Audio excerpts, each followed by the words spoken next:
We've started a literacy cafe in all programs, from auto mech to GBM, obviously in secretarial and accounting.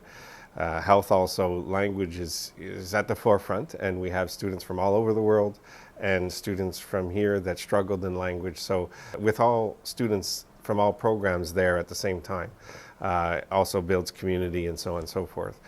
We started a food bank that runs year-round.